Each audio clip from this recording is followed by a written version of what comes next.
Okay. I feel the girls are more sincere somewhere. ऐसा मैंने realise किया है. इट्स नॉट जेंडर बायस और समथिंग, बट ऐसा मैंने नोटिस किया है.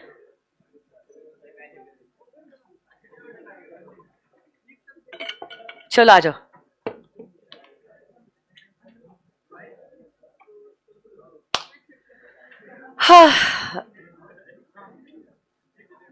दिस टाइम का रिजल्ट वॉज ऑसम. एसपीसी के लिए तो हाईएस्ट बच्चा जो है उसको 372 मार्क्स मिले. 93%. मतलब मैं वही बोल रही थी, बाकी सब फैकल्टीज को भी वही 93%. मेरे को तो 10th और 12th में भी नहीं मिले थे. इस बच्चे को सीए फाउंडेशन में 93, मतलब 372 आउट ऑफ 400. कहां से आते हैं ये लोग? I like, he is a boy. मैं जनरली कह रही थी ओवरऑल. इट्स नॉट अबाउट एक फर्स्ट रैंक और सेकंड रैंक. और आपको पता है 125 से भी ज्यादा बच्चे, कल ही 110 हो गया था रात को, अभी तो 125 से भी ज्यादा बच्चों को 300 से ज्यादा नंबर मिले हैं. हाँ, एसपीसी के स्टूडेंट्स रे, ओवरऑल तो एसपीसी से. और 900 से भी ज्यादा बच्चे अभी तक हमारे पास जो डेटा आया है वो सीए फाउंडेशन क्लियर हुए हैं जिन्होंने एसपीसी से चारों भी सब्जेक्ट्स की क्लासेस ली थी.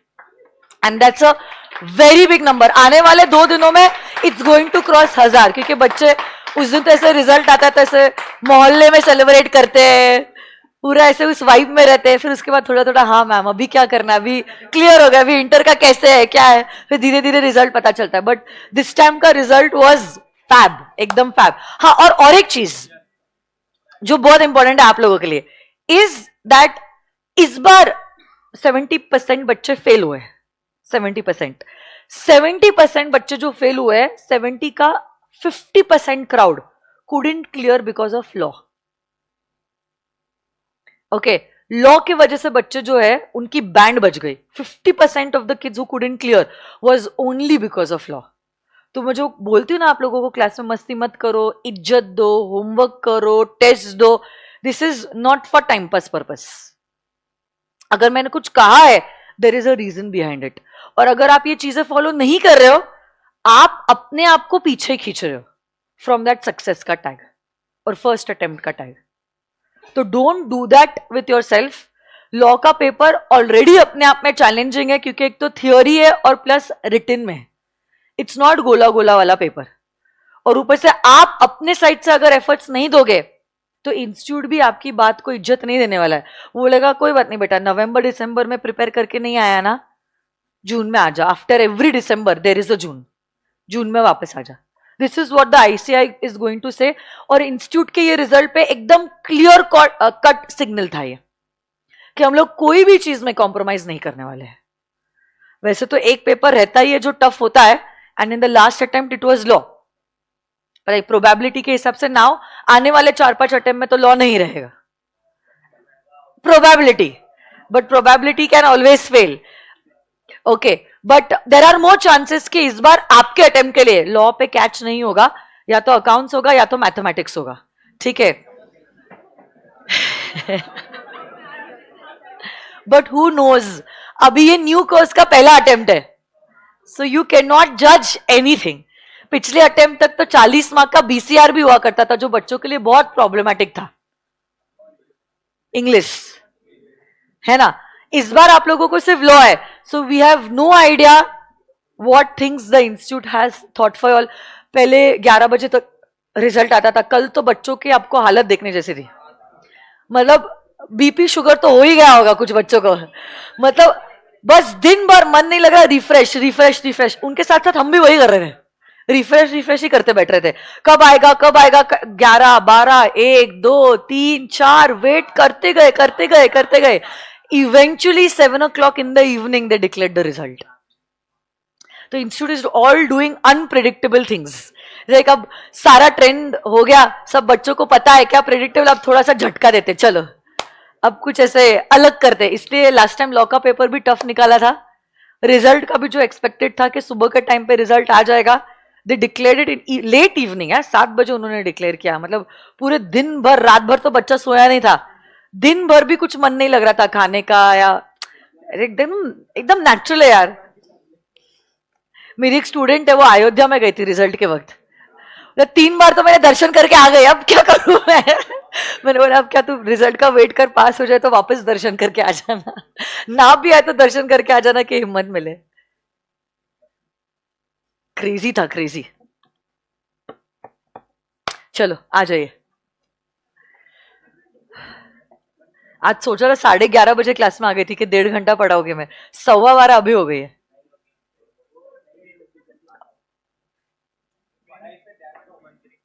आ जाओ,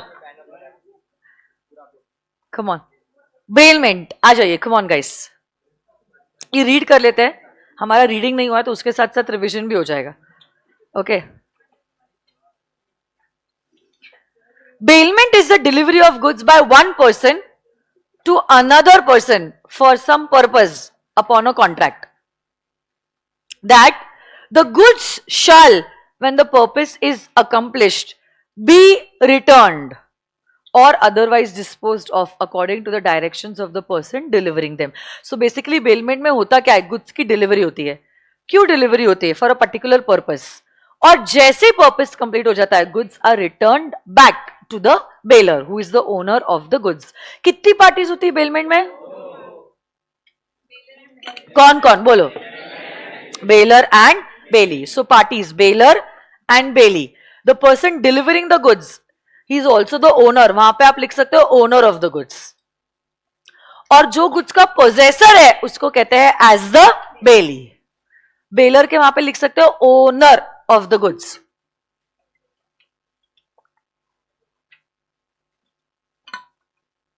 क्या लिखोगे? Owner of the goods.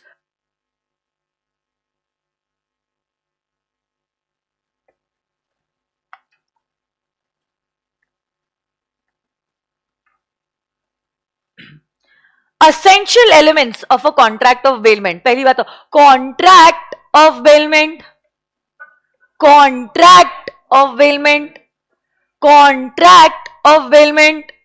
All the essential elements of a valid contract are necessary over here because eventually contract is also a bailment is also a contract. But क्या हम लोग special contracts पढ़ रहे हैं? Special contracts में कुछ तो बात special है।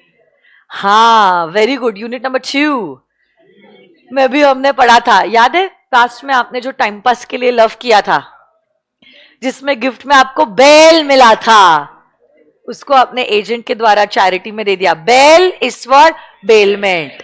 सो even if there is no consideration in a contract of bailment, it is still considered as a valid contract of bailment. मैंने आप लोगों को लास्ट सेशन में 3 एग्जाम्पल्स दिए थे, उसमें याद कीजिए फर्स्ट और सेकंड एग्जाम्पल में आप थोड़ी ना आपके नेबर से, मतलब नेबर थोड़ी ना आपसे पैसे डिमांड करने वाली है ज्वेलरी कुछ दिन संभालने के लिए, है ना? या आप थोड़ी ना आपके फ्रेंडी से कुछ पैसे मांगोगे एक्टिवा देने के लिए कि भाई तूने मेरी एक्टिवा रेंट की है, 500 रुपए दिन का रेंट दे दे, 7 दिनों का रेंट। ऐसा बोलोगे आप आपके दोस्त को? नहीं, आप उसको बोलोगे पार्टी दे, ऐसा रेंट थोड़ी ना डिमांड करोगे। तो ऐसे केस में even if there was no consideration, still the contract was a valid contract. Bailment के लिए कंसिडरेशन होना जरूरी नहीं है। कंसिडरेशन अगर है तो फिर तो क्या बात है। थर्ड वाले एग्जाम्पल में जब आपने इनोवा कार हायर की थी इमेजिका जाने के लिए, तब तब तब आपने रेंट दिया था, तो कंसिडरेशन जब है तो फिर तो क्या बात है। बट अगर ना भी है तो भी क्या ही बात है, तो भी contract is going to be a valid contract. क्या गुड्स का डिलीवरी होना जरूरी है? Delivery of the goods is necessary. Okay, goods मतलब only movable goods and it can never be immovable goods and it can never be money also. Goods means any movable property other than money. और यही delivery मतलब possession transfer करना can be actual delivery, constructive delivery, और actually third point यहां पे लिखो, third point symbolic delivery. लिखो लिखो जल्दी जल्दी, थर्ड पॉइंट सिंबॉलिक डिलीवरी।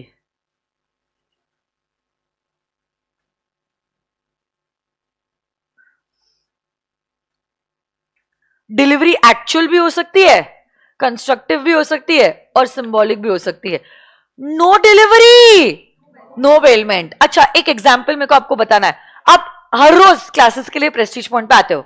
आप आपके बाइक पे आए, आपने गाड़ी पार्क कर ली, आपकी बाइक पार्क कर ली और चाबी आपने अपने पास ही रखी हुई है. क्या ये कॉन्ट्रैक्ट ऑफ बेलमेंट है? आप बताओ. जब आप आते हो, प्रेस्टीज के पार्किंग में गाड़ी पार्क करते हो, क्लासेस लेते हो, क्लासेस लेने के बाद उसी बाइक से आप घर जाते हो, ये गाड़ी पार्क करना प्रेस्टीज पॉइंट के प्रेमाइसिस पे, क्या ये बेलमेंट का कॉन्ट्रैक्ट है या नहीं है? नहीं है. क्यों नहीं है? हाँ, इस गाड़ी की चाबी आपके पास है. No delivery, no bailment. मैंने आपको उस दिन एग्जांपल दिया था जेडब्ल्यू मैरिड का, जहां पे आप पार्टी करने गए थे. आपने वैले वाले को आपकी चाबी हैंड ओवर करी थी. चाबी हैंड ओवर करना इज सिंबॉलिक डिलीवरी ऑफ गाड़ी हैंड ओवर करना. हाँ, अगर डिलीवरी हुई है तो क्या बेलमेंट होता है? बट प्रेस्टीज वाले एग्जाम्पल में आप चाबी नहीं दे रहे हो, चाबी अपने पास ही रख रहे हो. No delivery, no bailment. No goods, no bailment. कल जाके आप बैंक में अपना पैसा भी डिपॉजिट करते हो. बैंक में क्या किया है? क्या ये बेलमेंट है? क्यों नहीं है? अरे पैसा, मनी, गुड्स नहीं है. No goods, no bailment. तो फिर अब इस पॉइंट पे आते हैं जो मैंने आपको सवाल पूछा था लास्ट सेशन में, कि आपने क्या किया? आपकी ज्वेलरी बैंक के लॉकर में रखी है. क्या ये बेलमेंट है? ये भी बेलमेंट नहीं है. असं कसं?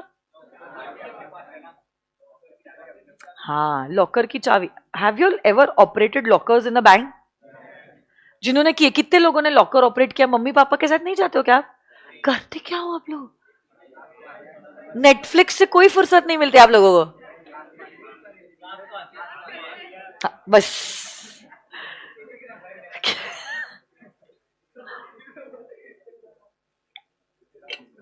कभी मम्मी अगर नेक्स्ट टाइम बोले कि मैं लॉकर जा रही हूं, आप जरूर जाना. Every bank locker has two keys. One key is with a banker and the other key is with you. दोनों चाबी लगाने के बाद ही वो ताला खुलता है. So basically you have the access to one key. Without your key the banker can not even open that locker. So in short, if the keys are with you, we cannot say that the goods have been delivered to the banker. देखो, हम actually क्या करते हैं, locker जब आप लेते हो ना, it's a kind of a rent agreement, it's not bailment. जहां पे आप लॉकर को actually, suppose this is this locker, इस लॉकर को मैंने एक्चुअली रेंट किया है.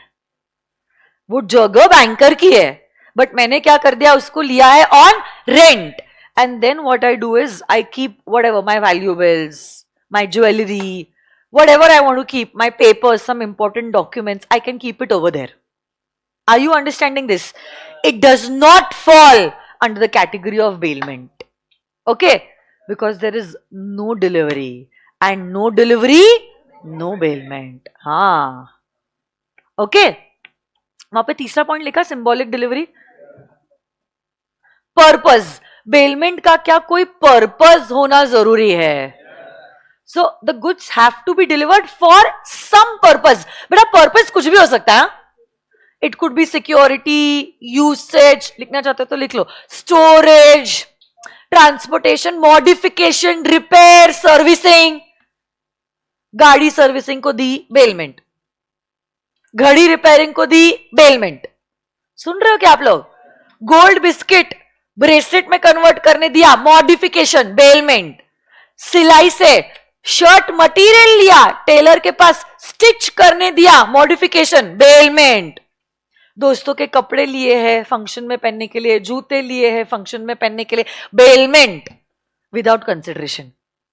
दोस्त से थोड़ी ना पैसा मांगोगे, अरे बोलो ना. तो even if there is no consideration, still is the contract a valid contract of bailment. है ना?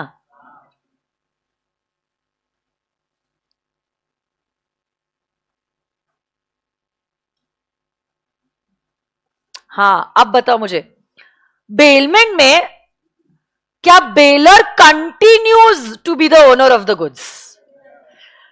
आपने सिर्फ क्या हैंड ओवर किया है?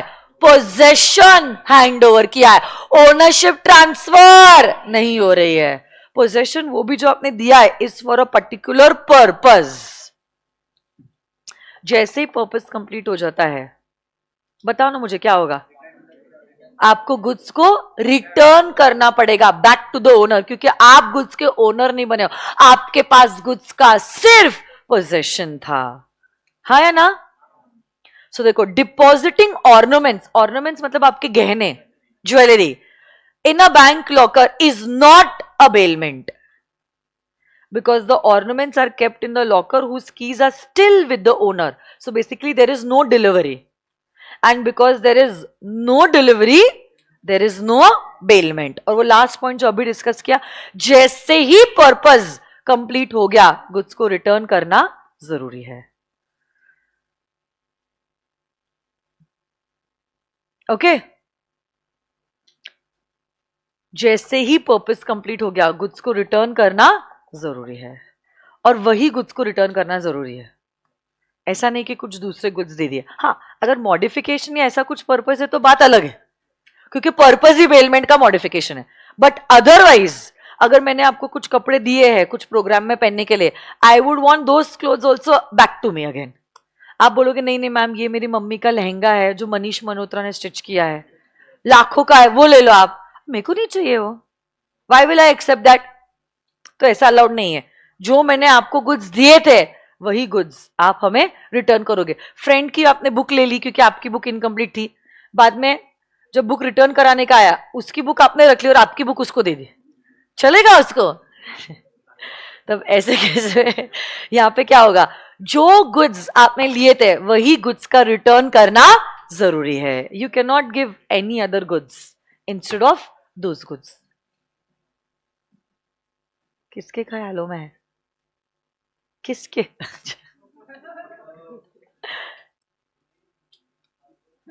आज कौन सा डे है? बराबर है, बहुत सीधे बच्चे बोल रहे, थर्सडे है। चलो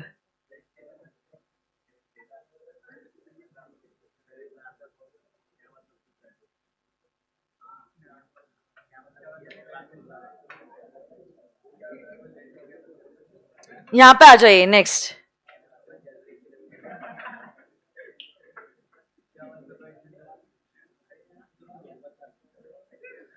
कॉन्ट्रैक्ट ऑफ बेलमेंट के टू टाइप्स पे आते हैं। हाँ, टाइप्स ऑफ बेलमेंट।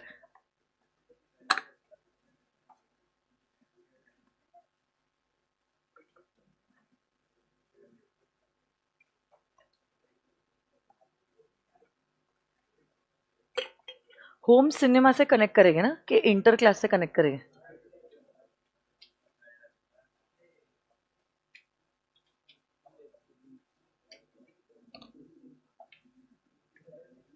हाँ आ जाइए, लेट्स चेक इट आउट।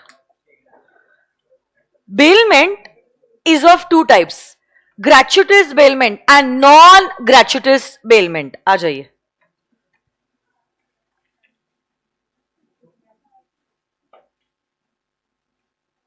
साथ साथ में प्लीज लिखते जाओ, I am not going to give your time separately for the writing part.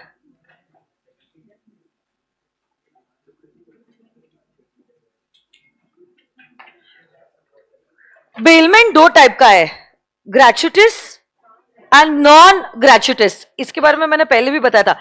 ग्रेचुटिस means basically out of gratuity. Gratuity means उदारता, आपका मन उदार है, in short you are not expecting anything in return.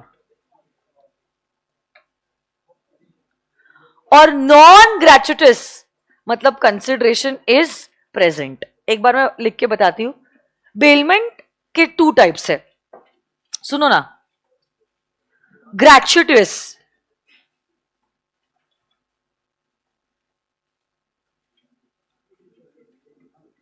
And non ग्रेचुटिस।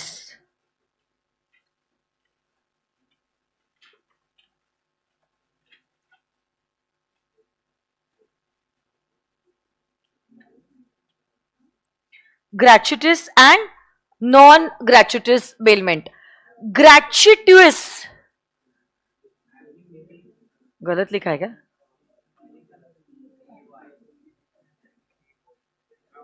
GRATUI TUI GRA एक minute GRATUITOUS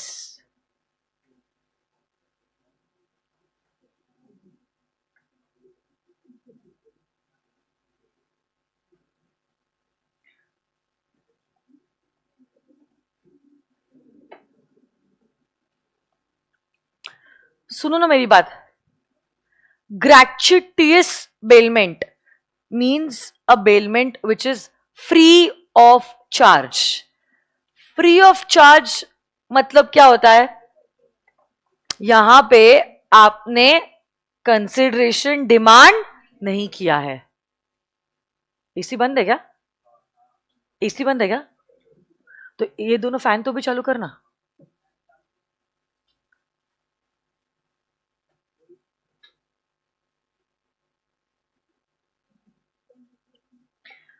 Free of cost. In short, there is no consideration.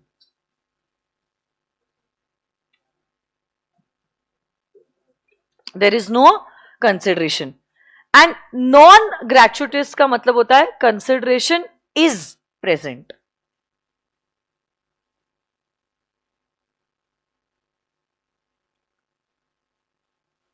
ये वाला fan भी चालू कर दे. सुन ना, वो बंद कर देना, वो पीछे वाले एक दो. उधर भी 1 2 3 4 क्यों अननेसेसरली जनरेटर का पावर वेस्ट कर रहा है?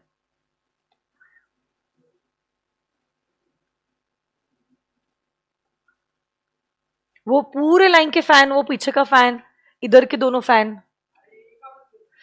अरे रिलैक्स, चिल. देख रहा है ना, उसको नहीं पता कौन सा फैन का स्विच कौन सा है. इतना क्या रिएक्ट कर रहे हो तुम? इतने इम्पेशेंट.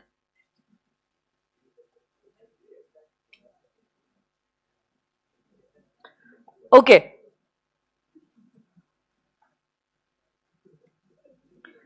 सुनो मेरी बात. Any bailment that is free of charge is known as gratuitous bailment, and any bailment which has consideration is known as non-gratuitous bailment. देखो आपके बेलमेंट का टाइप क्या है, उस टाइप के बेसिस पे बेलर और बेली के रोल्स और रिस्पॉन्सिबिलिटीज डिफाइन होती है. आपका बेलमेंट का टाइप क्या है, इज इट ग्रेचुटस और नॉन ग्रेचुटस, उसके ऊपर क्या होता है ना, यहां पर बेलर और बेली के राइट्स एंड ड्यूटीज डिफाइन होते हैं. तो इसलिए सबसे पहले ये इंपॉर्टेंट है जानना कि हमारी बेलमेंट क्या फ्री ऑफ कॉस्ट है या हमारी बेलमेंट में कंसिडरेशन प्रेजेंट है. क्योंकि देखो, even if it is free of cost, is the contract still valid? क्योंकि बेलमेंट के कॉन्ट्रैक्ट के लिए consideration is not an essential element, इसीलिए तो हमने उसको स्पेशल कॉन्ट्रैक्ट में कैटेगराइज किया है. यस और नो गाइस? अब आप मुझे बताओ, before going to the concept, हमने ये जो 3 एग्जांपल्स डिस्कस किए थे, आपके हिसाब से ये जो एग्जांपल नंबर 1 है, जहां पे आपने आपके नेबर के वहां पे कुछ ज्वेलरी दी थी 8-10 दिनों के लिए जब आप इंडिया में नहीं थे, क्या ये ग्रेचुटस है या नॉन ग्रेचुटस है? Gratuitous, because it is free of charge. Example number 2, वो भी ग्रेचुटस. एग्जाम्पल नंबर 3, बिकॉज आप देख रहे हो यहां पे there are hire charges that are involved. So depending upon, पहले तो आप ये देखो कॉन्ट्रैक्ट बेलमेंट का है, प्लेज का है, एजेंसी का है या क्या है. एक बार आपने डिसाइड कर लिया हाँ ये कॉन्ट्रैक्ट ऑफ बेलमेंट ही है, उसके बाद you will have to decide and ask yourself क्या ये ग्रेचुटस बेलमेंट है या क्या ये नॉन ग्रेचुटस बेलमेंट है. आफ्टर विच बेलर और बेली के राइट्स और रिस्पॉन्सिबिलिटीज जो है वो डिसाइड होते हैं. ठीक है, सबसे पहले फिर हम शुरू करते हैं. इतना लिख लिया ना आप लोगों ने?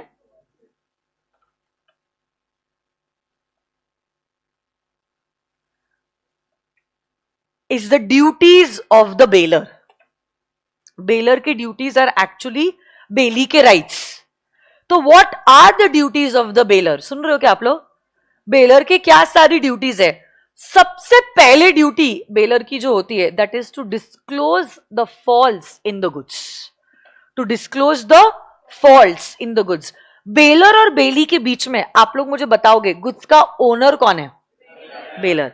तो गुड्स के बारे में अच्छी जानकारी किसके पास होगी, बेलर या बेली के पास? तो अगर गुड्स मेरे गुड्स है, obviously I have good information relating to the goods. So अगर मैं ये गुड्स का पोजेशन आपको दे रही हूं, यू आर द बेली, आपको नहीं लगता I should make you aware about the goods, specially when the goods are faulty goods? हम तो एक्सपेक्ट करेंगे कि नॉर्मल गुड्स मिले, बट अगर गुड्स फॉल्टी है, आपको नहीं लगता बेलर जब गुड्स दे रहा है बेली को, he should inform about the fault in the goods? First responsibility of every bailor, ध्यान दीजिए, first responsibility of every bailor is to disclose the faults known in the goods, to disclose the faults known in the goods.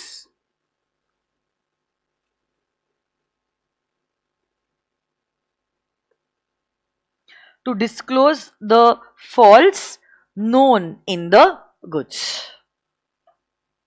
So if the bailment is a gratuitous bailment और goods में कुछ fault है, आपको ये fault के बारे में बताना जरूरी है। Say for example, I own a horse.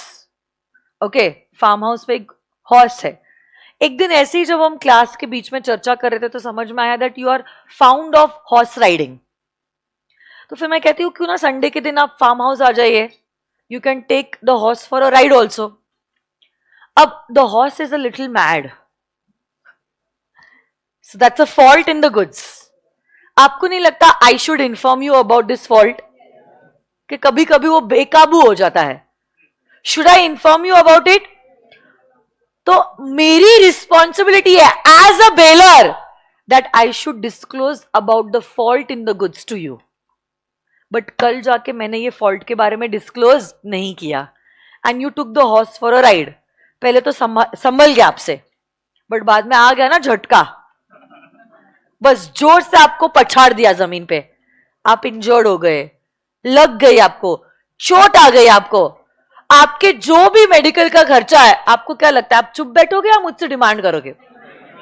Because it was a fault in the goods. आप बोलोगे मैम आपको तो पता था, थोड़ा सा साइको है ये, हमें तो बता देते हम संभल जाते। आ रही है बात समझ में? So it is the duty of the bailor to disclose the faults known. और अगर वो फॉल्स नोन डिस्क्लोज नहीं करता है ना, जिसकी वजह से बेली को नुकसान होता है, it is the bailor who will be responsible to reimburse the expenses to the bailee. तो अगर मैंने आपको इस घोड़े के बारे में नहीं बताया अबाउट इज फॉल्टी नेचर और आपको कुछ लॉस हो गया, तो मेरी दूसरी रिस्पॉन्सिबिलिटी आ जाती है and that is to make good the losses to you. Primary responsibility है to make you aware about the faults, but अगर वो मैं पूरी नहीं कर पाती हूं तो एटलीस्ट मेरे को खर्चे की भरपाई करके देनी होगी। अरे हो कि नहीं? अब देखो कहानी में टेस्ट, नॉन ग्रेचुइटस बेलमेंट है ना, नॉन ग्रेचुइटस। लॉ मेकर की भाषा जो है वो कुछ ऐसी है that if the bailment is non-gratuitous, then you're supposed to disclose both false known as well as unknown. हाँ, असं कसं?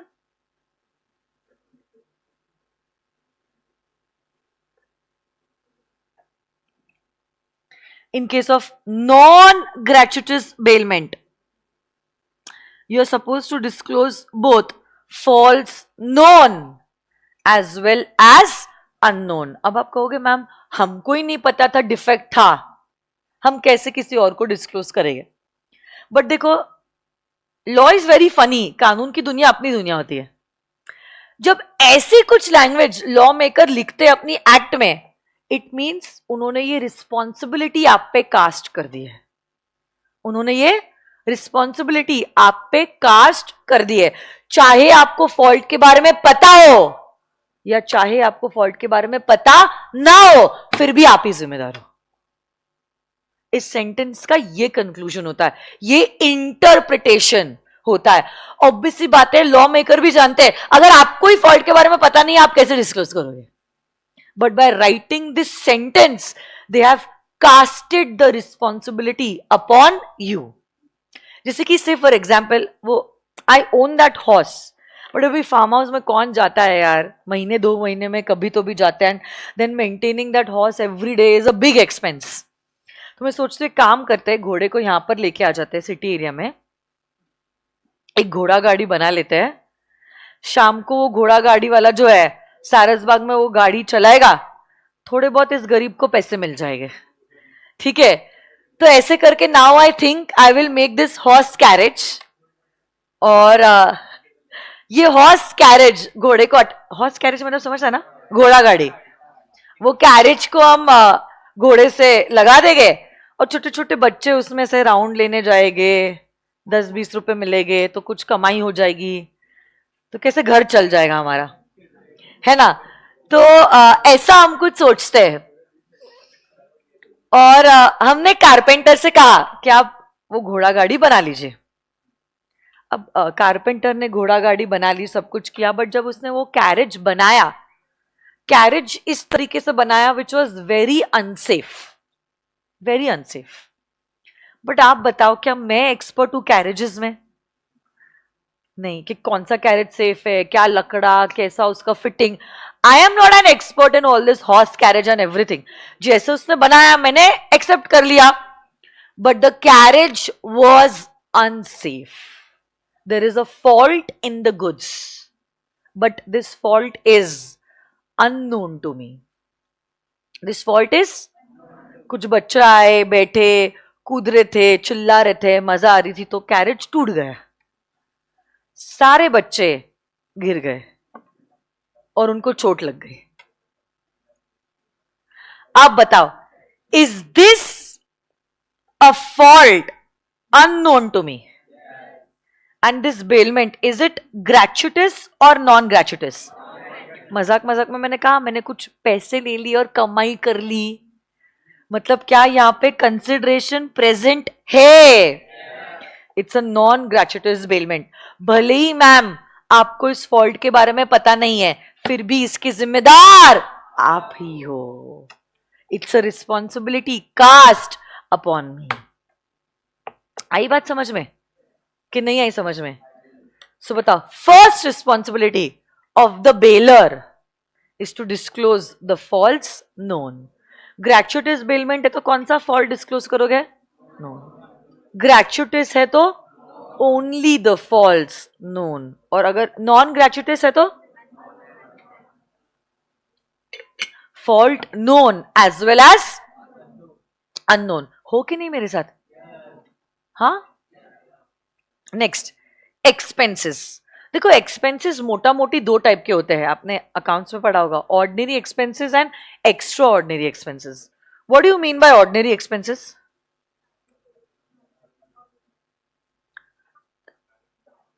सीए कर रहे हो ना, अकाउंट्स आपका कोर सब्जेक्ट है।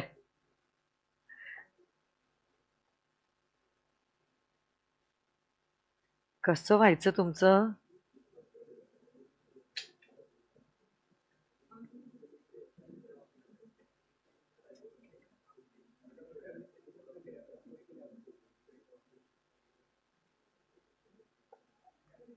अरे बोलो ना, what is ordinary expense and what is extra ordinary expense?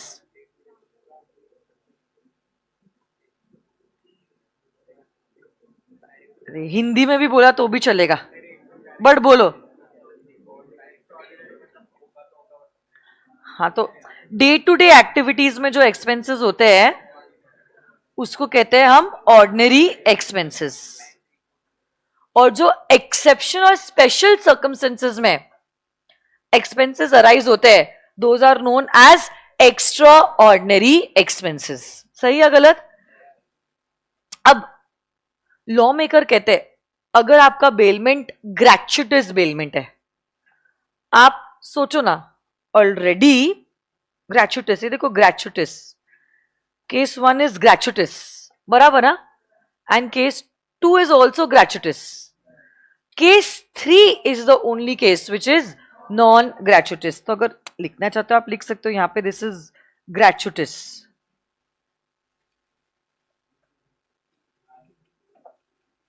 ये भी ग्रेचुइटिस।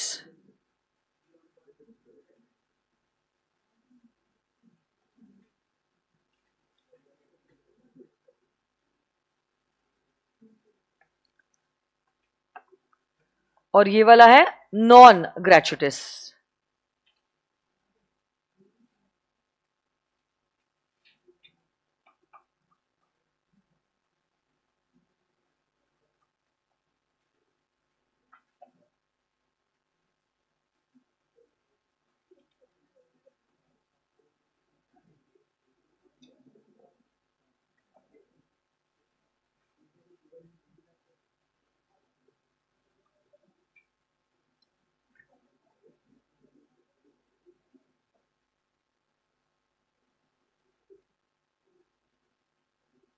सुनो ना मेरी बात,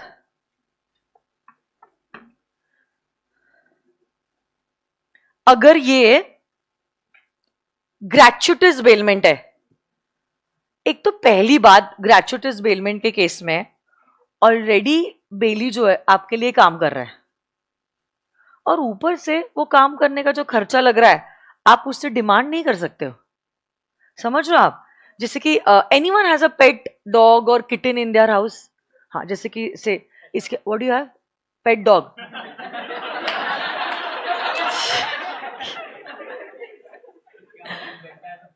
what is the name of the dog? क्या ना, उसका नाम क्या है? सैम।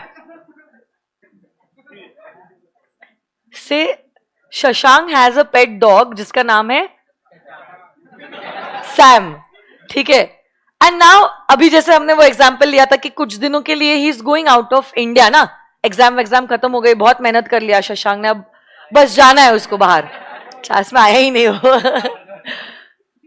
हर 10 दिन के बाद जो 15 दिन छुट्टी पे रहता है वो ये है, ठीक है। तो अब now he was going for a holiday, so now he can not take his pet dog over there. तो अब वो अपने दोस्त को बोलता है, क्या नाम है आपका?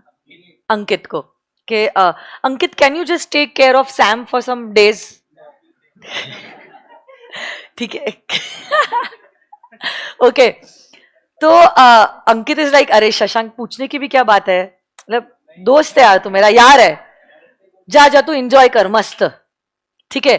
और शशांक अपने पेट डॉग को अंकित के पास छोड़ के जाता है ना। देखो, एज अ पेट डॉग, क्योंकि इट्स अ लिविंग क्रीचर, खाने पीने का खर्चा लगेगा। खाने पीने का खर्चा क्या है, ऑर्डिनरी या एक्स्ट्रा ऑर्डिनरी?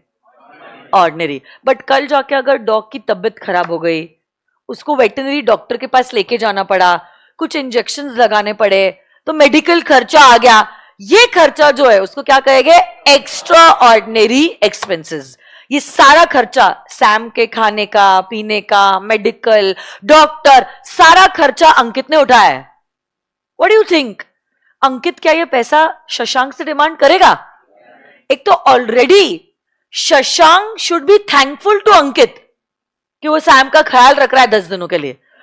ऊपर से शशांक ये एक्सपेक्ट नहीं कर सकता है कि सैम का खाने पीने का, मेडिकल, डॉक्टर का खर्चा भी अंकित ही उठाए। अगर ये कुछ काम कर रहा है फ्री ऑफ कॉस्ट, अंकित अगर कुछ काम कर रहा है free of cost for Shashank the baler, तो बेलर मतलब शशांक को एटलीस्ट डिसेंट बिहेव करके कहना चाहिए कि तूने ये काम किया है, वही तेरा बड़प्पन है। वो काम करने के लिए जो भी खर्चा लगा है वो मैं तुझे दे दूंगा। इन शॉर्ट, सैम का खाने पीने का खर्चा, ऑर्डिनरी एक्सपेंस, बेलर ही उठाएगा। और डॉक्टर का, मेडिकल का, उसका भी जो पैसा है वो भी कौन उठाएगा? शशांक, बेलर ही उठाएगा। देखो, दोस्ती यारी में अगर अंकित चाहे वो कह सकता है ना दिया तो भी चलेगा, बट हम दोस्ती यारी के बारे में बात नहीं कर रहे हैं, हम लोग लीगल पॉइंट ऑफ व्यू से देख रहे हैं। लीगली अंकित के पास अधिकार है। क्या अधिकार है अंकित के पास? पैसा डिमांड करने का। कौन सा पैसा? Ordinary as well as extraordinary expenses का। बराबर। बट अगर नॉन ग्रेचुटस बेलमेंट है, अब आप सोचो, नॉन ग्रेचुटस मतलब काम करने के लिए आप पैसा ले रहे हो, काम करने के लिए आप पैसा ले रहे हो। So we have hostel facilities for pets also. उनको पता होगा जिनके पेट्स है इन पुणे। आप गांव से आए हो ना?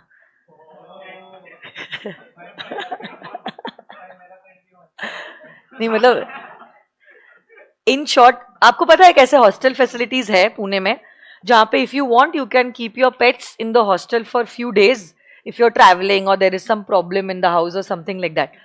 तो ये हॉस्टल वाले क्या पैसा लेते हैं आपसे?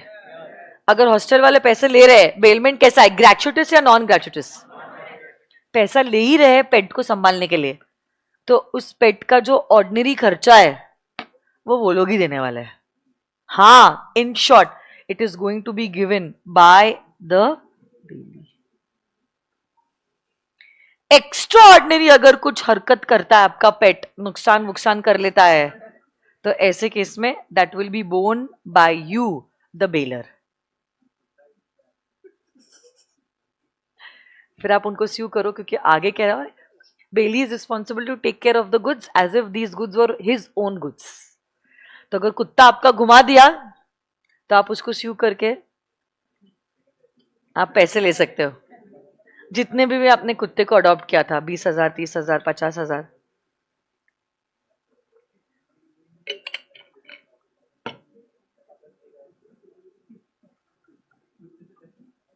ओके तुम लोग उसमें अटक गए, आगे बढ़ ही नहीं पाए, तो वो एग्जाम्पल में फंस गए तुम लोग।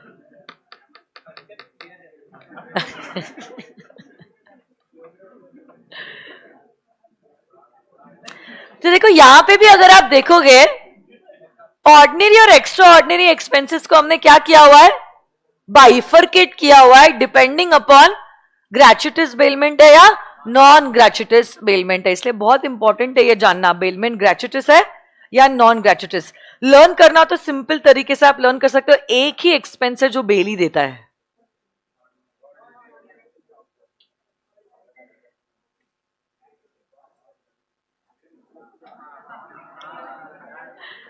देखो एक ही एक्सपेंस है जो बेली देता है, एक ही एक्सपेंस है जो बेली देता है, नॉन ग्रेचुटस ऑर्डिनरी एक्सपेंस।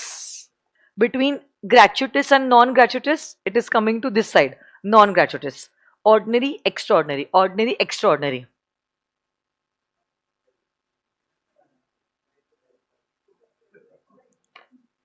समझा? On your screens. So basically, non-gratuitous ordinary expense इकलौता एक्सपेंस है जो बेली बेयर करता है, बाकी सारे एक्सपेंसेस जो है वो कौन बेयर करता है, बेलर बेयर करता है। ऑर्डिनरी एक्सपेंस किसमें, ordinary expense non gratuitous bailment में is borne by the bailee, बाकी सारे expenses are borne by the bailor. और लास्ट दो rights is duty to indemnify. ये फर्स्ट वाली ड्यूटी है फॉल्ट की, सेकंड वाली है एक्सपेंसेस की, third is a common duty. Bailor की ड्यूटी है to indemnify.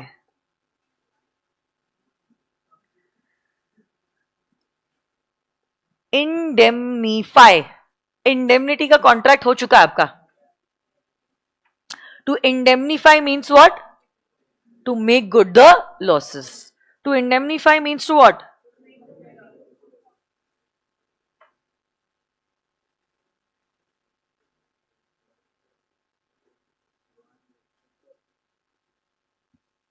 To indemnify means to,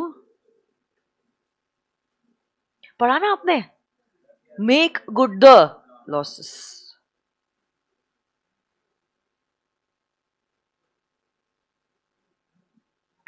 इसके 2 पॉइंट्स है। कब कब आप इंडेमनीफाई करोगे? First is pre mature termination.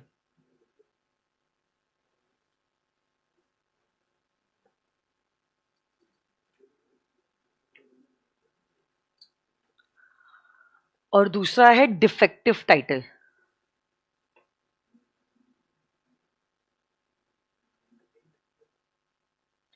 Pre mature मतलब समय खत्म होने के पहले, टर्मिनेशन मतलब खत्म कर देना। समझा रही हूं मैं ये पॉइंट, आप सिर्फ इतना लिख लो।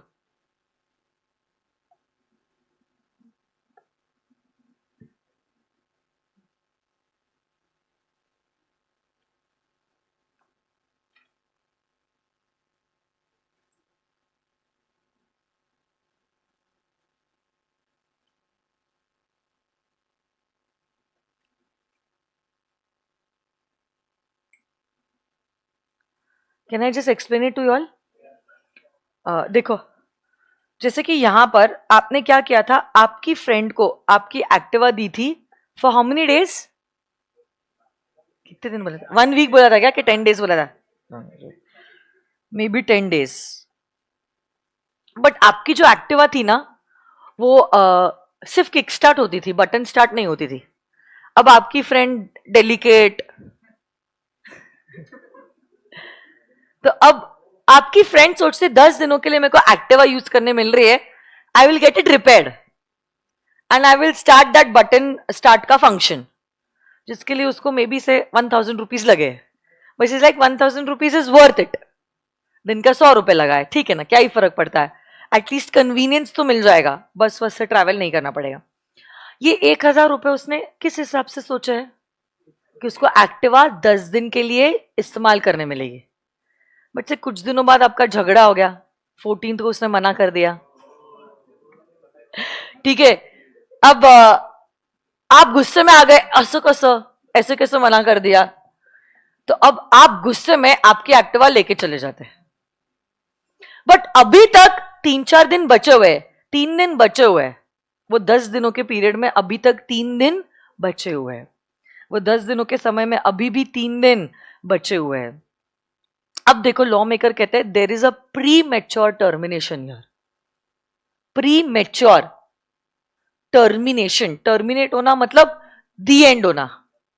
आपका बेलमेंट ऐसे तो कितने दिनों के लिए था? 10 दिन। बट क्या आपने 7वें ही दिन आपकी एक्टिवा वापस ले ली? प्री मैच्योर टर्मिनेशन, समय खत्म होने के पहले आपने बेलमेंट ही खत्म कर दिया, गुड्स को वापस अपने पास लेकर। तो अब लॉ मेकर कहते हैं जितना प्रोपोर्शनेट खर्चा हुआ है, वो प्रोपोर्शनेट खर्चा बेलर को, बेली को देना पड़ेगा, आपको, आपकी फ्रेंड को देना पड़ेगा। उसने 1000 रुपए एक्टिवा में डाला है, कंसिडरिंग के 10 दिनों के लिए एक्टिवा यूज करने मिलेगी। आपने 7वें ही दिन एक्टिवा ले ली है, तो 3 दिन का जो खर्चा है 8th 9th and 10th day का 100 रुपए के हिसाब से 300 रुपए प्रोपोर्शनेट खर्चा हो गया। प्रोपोर्शनेट समझता है ना? तो ये 3 दिनों का खर्चा जो है वो आप ले सकते हो, मतलब आप मतलब आपकी फ्रेंड आपसे ले सकती है। क्यों? क्योंकि यहां पे क्या हुआ है? प्री मैच्योर टर्मिनेशन, जिसकी वजह से उसका तो नुकसान हो गया ना। उसने तो सोचा था 1000 रुपए डाल के 10 दिन एक्टिवा यूज करने मिलेगी, जबकि ऐसा नहीं हुआ। 7 ही दिन एक्टिवा यूज करने मिली, 3 दिन एक्टिवा यूज करने नहीं मिली। प्री मैच्योर टर्मिनेशन के लिए बेली का नुकसान हुआ है। बेली हैज सफर्ड लॉसेस। तब क्या होगा फिर?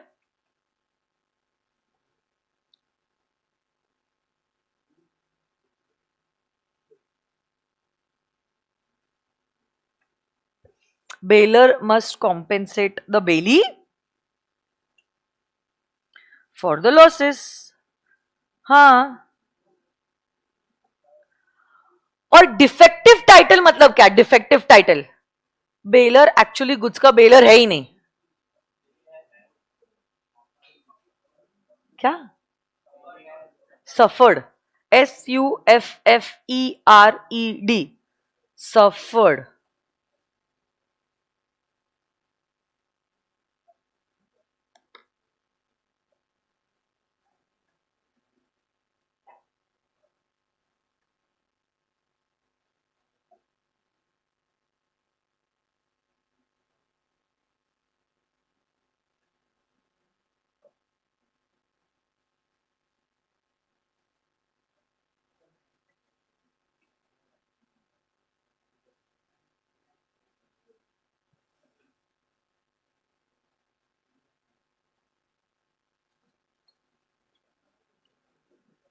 हुआ?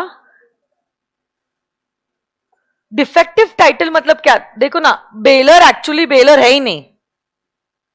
Baler is not the owner of the goods. Baler is not the owner of the goods. उसका टाइटल डिफेक्टिव है, जिसकी वजह से बेली को नुकसान हुआ. जैसे फॉर एग्जाम्पल, सर और मैं घूमने गए, और हम कहते हैं जब तक हम घूम रहे हैं, मतलब इंडिया के बाहर है, आप क्या करो ना, हमारी जो BMW है उसका तुम ख्याल रखो. We will take it. चाबी दे देना बस मैम. और जैसे हम आए गए, हम हमारी गाड़ी वापस से ले गए. अब हमने आपको हमारी गाड़ी दी है. अब आपने गाड़ी अपने पार्किंग में लगा दी. एक अंकल ऐसे ही सोसाइटी में वॉक कर रहे थे, और अंकल कहते मेरी गाड़ी इनके पार्किंग में कैसे? ये गाड़ी तो अंकल की है. And uncle files a case against you कि तुमने मेरी गाड़ी चुराई कैसे. अब देखो, तुम तो मेरे को और सर को ही डिफेंड करेंगे कि नहीं नहीं अंकल, ये गाड़ी आपकी नहीं है, ये तो गाड़ी हमारे सर और मैम की है. बट रियलिटी में ये गाड़ी हमारी है ही नहीं, ये चोरी की है. हमारा टाइटल डिफेक्टिव टाइटल है. कोर्ट में जब ये केस जाता है, आप हमारे लिए झगड़ते हो, अंकल अपने लिए झगड़ रहे हैं, लड़ रहे हैं, बट इवेंचुअली तो सारे पेपर्स यही प्रूव कर रहे हैं कि गाड़ी के ओनर सर और मैम नहीं है, वो अंकल है. आपने लॉयर का खर्चा उठाया, कोर्ट कचहरी का खर्चा आया, इतना कॉन्फिडेंस था आपको, बट सारा पानी पानी हो गया. जैसे हम लोग घूम के आते हैं, आपको क्या लगता है आप चुप रहोगे? हंसते खेलते बस मुस्कुराते रहोगे? क्या करोगे आप? जो भी खर्चा आपने डाला है फॉर फाइट, अच्छा इसका डबल लेंगे, for fighting the case, you all will take it back from us. In short, defective title अगर होता है, डिफेक्टिव टाइटल मतलब बेलर बेलर है ही नहीं, उसकी वजह से अगर बेली को कुछ नुकसान होता है, तो ये नुकसान की भरपाई बेलर को बेली को करके देनी होगी. ओके. तो यहां पे तो हम लोग गुड्स के ओनर ही नहीं थे. We couldn't do the bailment. Bailment करना ही नहीं चाहिए था हमको, और बेलमेंट किया, उसके वजह से अगर नुकसान हुआ है, तो ये नुकसान की भरपाई हमें आपको देनी पड़ेगी. डिफेक्टिव टाइटल मतलब बेलर बेलर है ही नहीं, तब मेरे को आपको खर्चे की भरपाई देनी होगी. मतलब I will have to indemnify the bailee for the losses that he has suffered because of the defective title.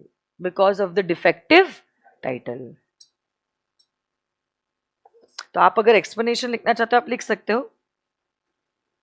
If the baler is not the true owner of the goods, because of which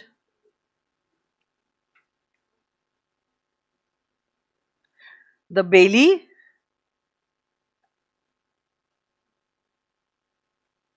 suffers losses, then the bailer will have to make good the losses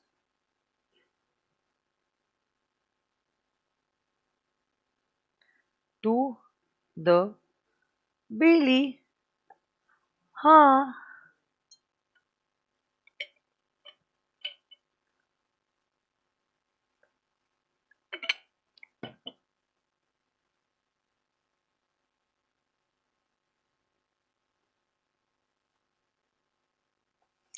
Anjali पूछ रही ma'am, जब आप Prestige में parking करते हो, keys भले ही आप नहीं देते हो, बट गुड्स की डिलीवरी तो हो गई ना। बेटा अगर कीज ही नहीं दिए तो डिलीवरी कैसे होगी,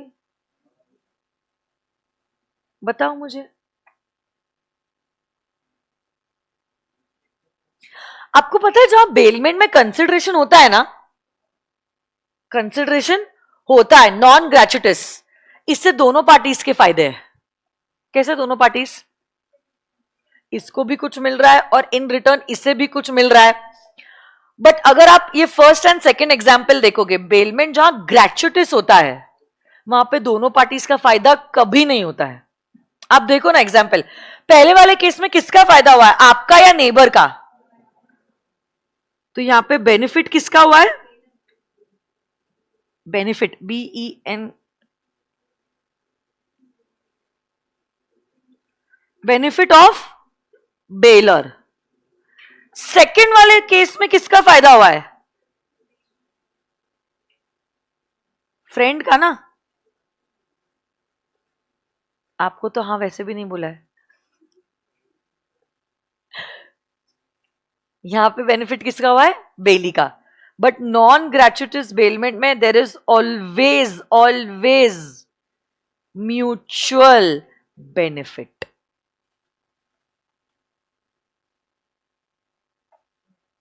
15 तारीख को आपकी टेस्ट है, हाँ, डोंट डू पिच पिच।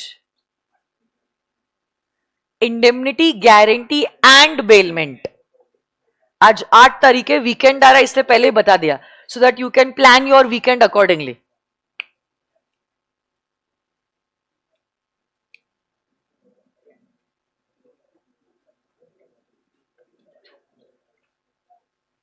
आ जाइए टेक्स्ट बुक्स पे फटाफट। Come on guys, let's read whatever we have done today and then I'll call it an off for today.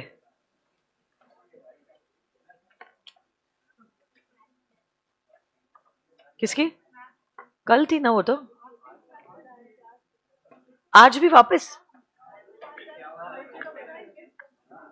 Surprise है, शॉक?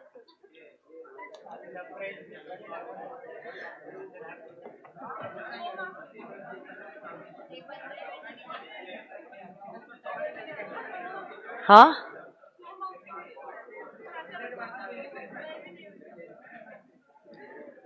आ जाइए, come on let's check it out.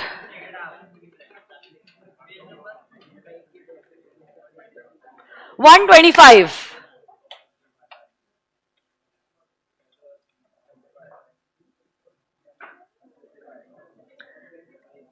On the basis of benefit, bailment 3 types का हो सकता है। 1 for the benefit of the bailor, example number 1 अभी लिखा हमने। It could also be for the benefit of the bailee, exclusive मतलब सिर्फ bailee के फायदे के लिए, example number 2। And it could be for the mutual benefit of both baler and the bailey, example number 3। बरोबर ना? सारे कॉन्सेप्ट्स मैंने लिंक करवा दिए।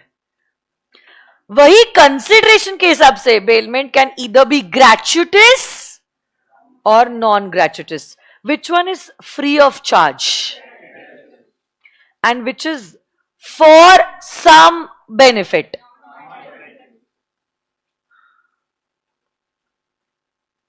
Non-gratuitous is always for mutual benefit. Duties of bailor, आज मैंने सोचा था ड्यूटीज ऑफ बेलर और ड्यूटीज ऑफ बेली दोनों हो जाएगा, बट आधा घंटा ऐसे ही चलेगा हमारा लाइट के चक्कर में। ठीक है, जैसे सोचते वैसा होता नहीं है हर बार। 1, एवरी बेलर की फर्स्ट जिम्मेदारी है to disclose the faults in the goods, to disclose the faults in the goods. अगर बेलमेंट ग्रेचुटस बेलमेंट है, आपको क्या डिस्क्लोज करना होता है, you are suppose to disclose the faults known. The bailor is bound to disclose to the bailee faults in the goods bailed of which the baler is aware.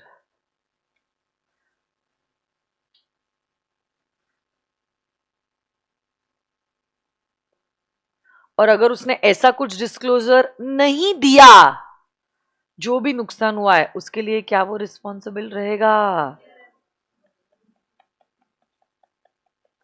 But अगर bailment non gratuitous bailment है, the bailor is responsible for that damage which he was aware और not aware, उससे फर्क नहीं पड़ता.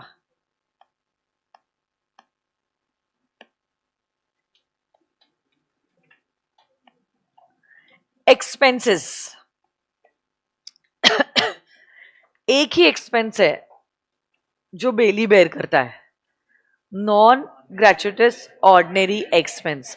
बाकी सारे expenses baler को बेयर करने होंगे, वो उसकी जिम्मेदारी है.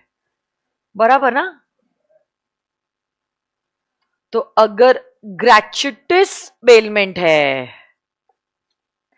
The bailor shall repay to the bailee all the necessary expenses, necessary मतलब ordinary, and any extraordinary expenses incurred by him during the bailment. याद कीजिए शशांक, अंकित और सैम को ordinary as well as extraordinary expenses दोनों भी शशांक को, अंकित को देने पड़ेंगे.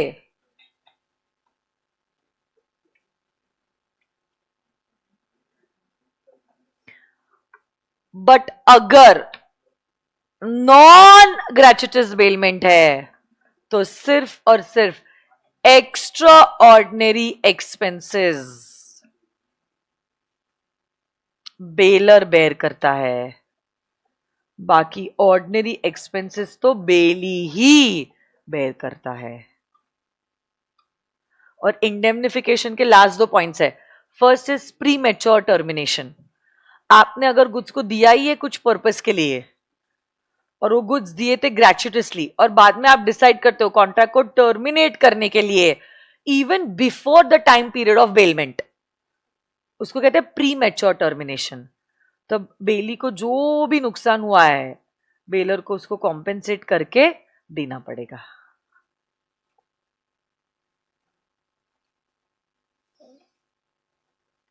और अगर डिफेक्टिव टाइटल है, बीएमडब्ल्यू कार का एग्जांपल याद कीजिए, बेलर के पास जिम्मेदारी नहीं थी बेलमेंट करने की,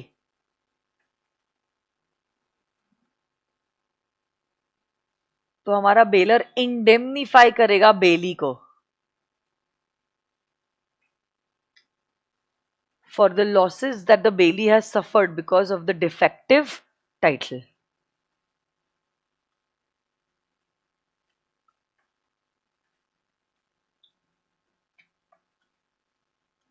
ठीक है?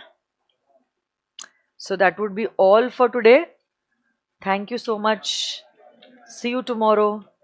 कल क्वेश्चन बैंक भी लेके आना. जैसे हमारी ड्यूटीज ऑफ बेली हो गई ना, बेलमेंट के कुछ क्वेश्चंस हम कल करेंगे. 1 घंटा पढ़ाओगी, आधा घंटा क्वेश्चंस करेंगे. Thank you. Bye bye. See you tomorrow.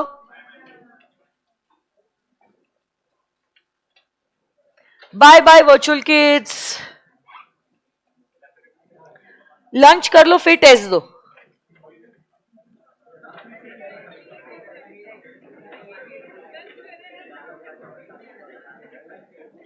Lunch करते करते रिवाइज कर लो फटफट.